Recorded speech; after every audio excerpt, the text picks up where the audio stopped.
السلام علیکم دوستو، جنوری 2024 کی تیسری ویک بہت امپورٹنٹ خبر دیکھنے کو ملتی ہے کہ ایران کی طرف سے شام، عراق اور پاکستان پر فضائی حملے کیے جاتے ہیں، جس کے نتیجے میں پاکستان کاؤنٹر اٹیک کرتا ہے اور پاکستان ایران کے بارڈر سے 50 کلومیٹر اندر فضائی حملہ کرتا ہے، جس کے نتیجے میں 9 لوگ مارے جاتے ہیں۔ ایران کی طرف سے اسٹیٹمنٹ دی جاتی ہے کہ اس کا عراق پر حملہ کرنے کا مقصد اسرائیلی کی انٹیلیجنس ایجنسی موصل کو نشانہ بنانا تھا، اور شام پر حملہ کرنے کا مقصد یہ تھا کہ وہاں پر داعش کے دہشت گرد موجود تھے۔ لیکن ایران نے پاکستان پر حملہ کیوں کیا؟ کیونکہ ایران اور پاکستان تو دوست سمجھے جاتے تھے، چاہے وہ کارگل کی وار ہو، چاہے 1965 کی وار ہو۔ ایران نے ہمیشہ پاکستان کا ساتھ دیا اور پاکستان نے بھی امریکہ کے دباؤ کے باوجود بھی ایران کے ساتھ سفارتی تعلقات ختم نہیں کیے۔ ایران اور پاکستان کے کنفلکٹ کو اس ویڈیو میں ہم سمجھنے کی کوشش کرتے ہیں۔ آپ کا ٹائم ویلیوبل ہے، اس لیے ٹاپک آپ کے سامنے دیے گئے ہیں۔ ایران کے مسئلے کو سمجھنے سے پہلے ہم ایران کو تھوڑا نقشے پہ سمجھ لیتے ہیں۔ ایران اپنا بارڈر عراق، ترکی، آذربائیجان، آرمینیا، ترکمنستان، افغانستان اور پاکستان کے ساتھ شیئر کرتا ہے۔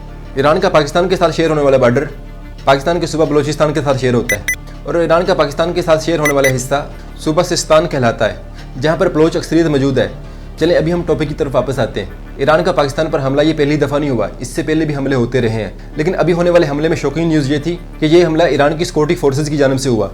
اس سے پہلے 2013 میں بلوچستان کے علاقے بلاؤ میں ایران کی طرف سے حملہ کیا جاتا ہے، جس میں رپورٹ کیا جاتا ہے کہ ایران کا پاکستان پر حملہ کرنے کا مقصد جیش العدل کے لیڈر ملا عمر کو ٹارگٹ کرنا تھا۔ ایران ہمیشہ یہ دعویٰ کرتا رہا ہے کہ پاکستان میں موجود جیش العدل کے دہشت گرد بلوچستان کے بارڈر سے گزر کر ایران میں داخل ہوتے ہیں اور پھر ایران کی سیکورٹی فورسز کو نشانہ بناتے ہیں۔ یہ جیش العدل کون ہے؟ اس کو سمجھنے کے لیے ہم تھوڑا ماضی میں چلتے ہیں۔ ایران میں رہنے والے لوگ زیادہ تر شیعہ فرقے سے تعلق رکھتے ہیں، لیکن سستان جو کہ بلوچی اکثریت کا صوبہ ہے، جہاں پر میجورٹی سنی فرقے سے تعلق رکھنے والے لوگ موجود ہیں، سستان کے اسی علاقے میں سے عبدالمالک ریگی سنی لیڈر بن کے سامنے آتے ہیں، جو کہ 2002 میں جند اللہ کے نام سے ایک تنظیم کی بنیاد رکھتے ہیں، اور اس تنظیم کا مقصد ہوتا ہے کہ ایران کے ظلم کے خلاف لڑنا۔ اس کے بعد جند اللہ نے اپنی کارروائیاں بڑھانا شروع کر دی، جس میں بلوچستان کے سپاہی رسول اللہ جماعت جند اللہ کے انڈر کام کرنے لگی۔ ہر گزرتے دن کے ساتھ ایران میں جند اللہ کی کارروائیاں بڑھتی گئی، لیکن سال 2006 میں ایران کی طرف سے عبدالمالک ریگی کو دہشت گرد قرار دیا جاتا ہے اور ایران کے لیے ایک مطلوب ملزم بن جاتا ہے۔ لیکن اس وقت ریگی تو نہیں پکڑا گیا، لیکن پاکستان کی گورنمنٹ 2008 میں 2 ملزموں کو پکڑ کے ایران کے حوالے کرتی ہے۔ ایران اسی وقت ان دونوں بندوں کو پھانسی دے دیتا ہے، جن میں سے ایک شخص ملا عمر کا بھائی حسن تھا اور دوسرا شخص عبدالمالک ریگی کا بھائی عبدالحامد تھا۔ اس کے بعد جنوری 2010 میں عبدالمالک ریگی کو دبئی کے ایئرپورٹ سے گرفتار کیا جاتا ہے اور ایران کے حوالے کر دیا جاتا ہے، اور ایران اس کے اوپر مختلف مقدمات چلانے کے بعد جون 2010 کو عبدالمالک ریگی کو پھانسی دے دیتا ہے، جس کے بعد جند اللہ تحریک بکھر جاتی ہے۔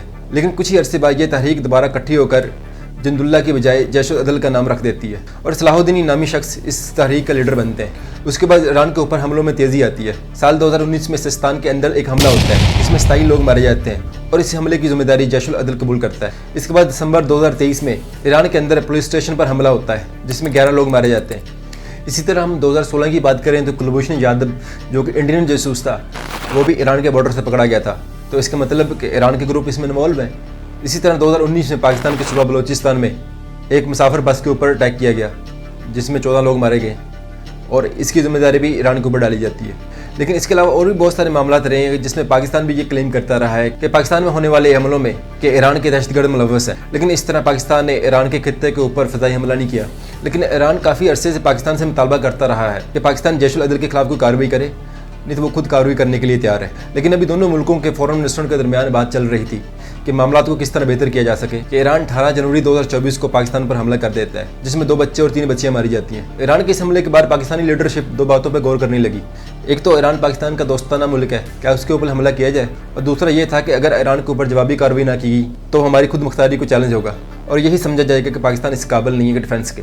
18 جنوری صبح 4 بجے پاکستانی ایئر فورسز JF-17 اور 10C ایگل کے ذریعے ایران کے بارڈر سے 50 کلومیٹر اندر جا کے حملہ کرتے ہیں اور بغیر کسی رکاوٹ کے واپس آتے ہیں۔ پاکستانی ایئر فورسز کو یہ کام کرنے میں صرف 10 منٹ لگے، اور اس آپریشن کا نام مرگ سرمچار رکھا گیا۔ مرد فارسی زبان کا لفظ ہے جس کا مطلب ہے مردہ بار، اور سرمچار بلوچی زبان کا لفظ ہے جس کا مطلب ہے جان قربان کرنے والا۔ چلے آگے بڑھتے ہیں کہ ایران کی پاکستان پر حملہ کیے جانے والا صحیح قدم تھا۔ میرے خیال میں پاکستان کی طرح ایران بھی نہیں چاہے گا کہ بات آگے بڑھے، دونوں ملک ابھی یہی چاہیں گے کہ معاملات ختم ہو جائیں، کیونکہ اس کی سب سے بڑی ریزن یہی ہے کہ ایران آلریڈی انوالو ہے اسرائیل کی جنگ میں، کہ وہ نہیں چاہے گا کہ اپنے دوسرے ملکوں کے ساتھ باقی معاملات بھی خراب ہو۔ چلیں ٹاپک پہ آگے بڑھتے ہیں۔ جس طرح ہم نے بات کی کہ عبدالمالک ریگی ایک سنی لیڈر تھا، تو وہ بھی مسلمان، تو وہ شیعہ سے کس نام کے انتقام لینے کے لیے اس نے جماعت بنائی۔ یہاں پر ہم سنی شیعہ